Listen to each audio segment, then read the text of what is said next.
Hello students, তোমাদের সবাইকে আমাদের চ্যানেলে ওয়েলকাম জানাই। দেখো, আজ আমরা ক্লাস 8 জিওগ্রাফির তোমাদের প্রশ্নবিচিত্রাতে 8 number of school Rathipur Baroda Banipith HS এই স্কুলের আজকে আমরা সমস্ত কোশ্চেনের আনসারগুলি সলভ করে নেব।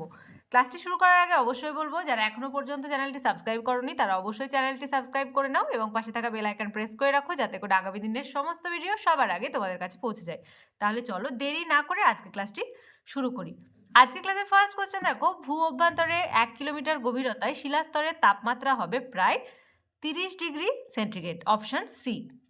সেকেন্ড, ভূত্বকের সর্বাধিক অংশ জুড়ে আছে, সর্বাধিক বলেছে অক্সিজেন আর সিলিকন, হবে রাইট আনসার। আর ভূত্বকের যে উপাদানগুলি সেগুলি হচ্ছে, প্রধান যে উপাদানগুলো আছে অক্সিজেন, সিলিকন, অ্যালুমিনিয়াম, লোহা, ক্যালসিয়াম, এগুলি হচ্ছে প্রধান উপাদান। তারপর দেখো থার্ড কোশ্চেন, ক্রোফেসিমা ও নিফেসিমার মাঝে বিযুক্তি রেখা হলো, আনসার হবে রেপিত্তি বিযুক্তি রেখা। আর কনরাড বিযুক্তি রেখা শিয়াল ও সীমাস্তরের মাঝে রয়েছে। গুটেনবার্গ, এটি হবে গুরুমণ্ডল ও কেন্দ্রমণ্ডলের মাঝে। আর লেহম্যান বিযুক্তি রেখা, এটা হবে অন্তঃকেন্দ্রমণ্ডল ও বহিঃকেন্দ্রমণ্ডলের মাঝে রয়েছে। ওকে, তাহলে এই ক্রোফেসিমা ও নিফেসিমার মাঝে রয়েছে যে বিযুক্তি রেখা সেটি হলো রেপিত্তি। দুয়ের দাগে দেখো শূন্যস্থান পূরণ করো। ফার্স্ট কি বলছে, সার্কের সদর দপ্তর ড্যাশে অবস্থিত, কাঠমান্ডুতে অবস্থিত, নেপালের কাঠমান্ডু।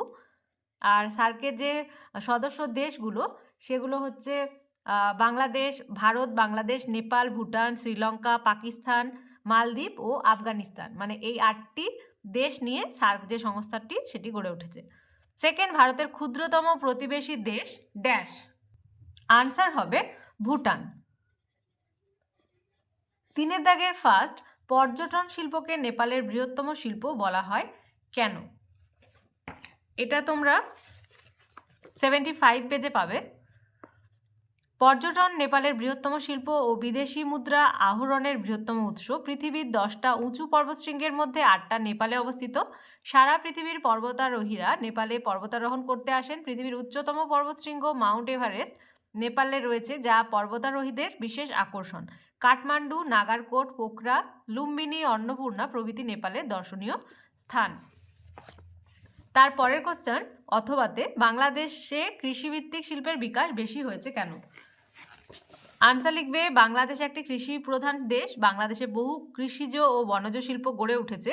পাট বাংলাদেশের প্রধান শিল্প। প্রায় 80টির কাছাকাছি পাটকল ঢাকা, নারায়ণগঞ্জ, খুলনা, চট্টগ্রাম সহ বিভিন্ন শহরে গড়ে উঠেছে। চা শিল্পে বাংলাদেশ অগ্রণী ভূমিকা নেয়। এছাড়া কাগজ, চিনি, রাসায়নিক সার, সিমেন্ট, জাহাজ মেরামতি প্রভৃতি শিল্প গড়ে উঠেছে। বাংলাদেশ কুটির শিল্পে বেশ উন্নত। টাঙ্গাইলের তাঁতের কাপড়, ঢাকার মসলিন জগৎ বিখ্যাত। খনিজ সম্পদ ও শক্তি সম্পদের অভাবের কারণে বাংলাদেশে খনিজ ভিত্তিক শিল্প গড়ে ওঠেনি, মানে কৃষিভিত্তিক চেয়েছে, তাই এখান থেকে তোমরা এতটা লিখবে আর এটা প্যারা চেঞ্জ করে এটুকু লিখে দেবে। ওকে,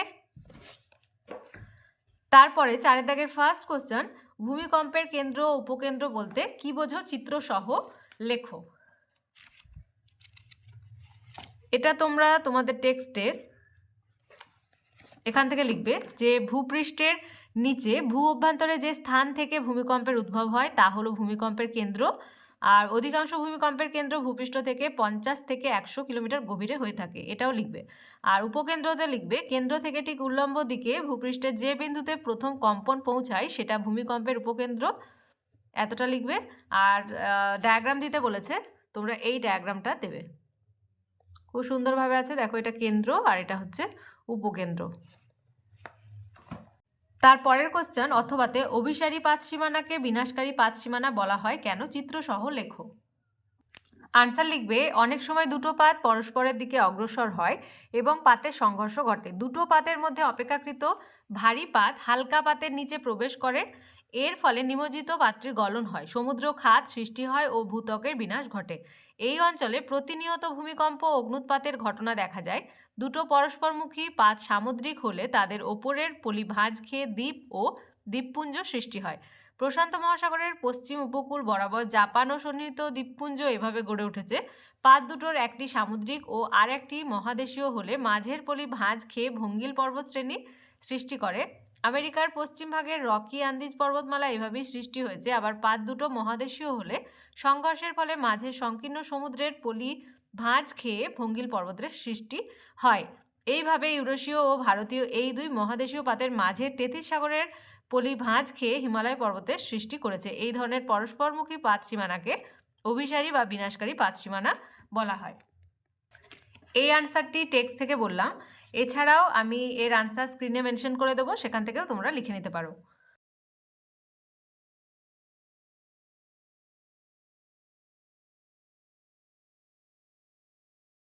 তারপরের কোশ্চেন 5 দাগের ফার্স্ট, পাললিক শিলার বিশেষ বৈশিষ্ট্যগুলি লেখো এবং 4টি পাললিক শিলার উদাহরণ দাও।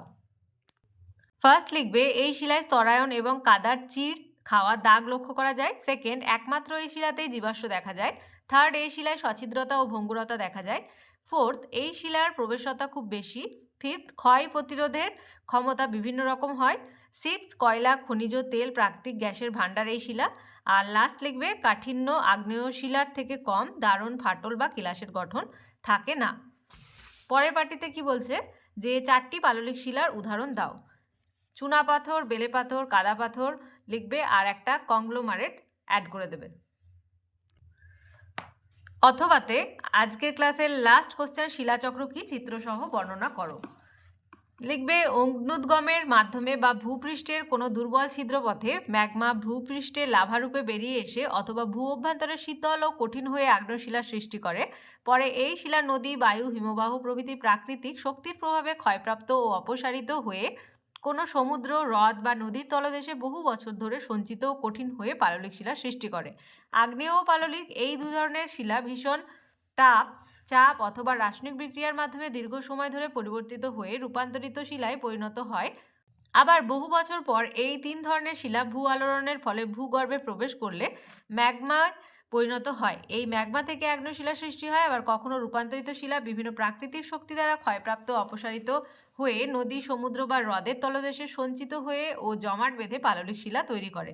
প্রকৃতিতে এই শিলার উৎপত্তি এক শিলা থেকে অন্য শিলায় রূপান্তর একটি নির্দিষ্ট নিয়মে চক্রাকারে আবর্তিত হয়ে চলেছে। এইভাবে ক্রমান্বয়ে 3 প্রকার শিলার বিভিন্ন পদ্ধতিতে চক্রাকারে আবর্তনের সম্পূর্ণ প্রক্রিয়াটি হলো শিলাচক্র। এখানে দেখো সুন্দরভাবে ডায়াগ্রামটা আছে, এই ডায়াগ্রামটা তোমরা কিন্তু প্র্যাকটিস করবে। তাহলে আজকে দেখো 8 number of school Rathipur Baroda Banipith HS, এই স্কুলের আজকে আমরা সমস্ত কোশ্চেনের আনসারগুলি সলভ করে নিলাম।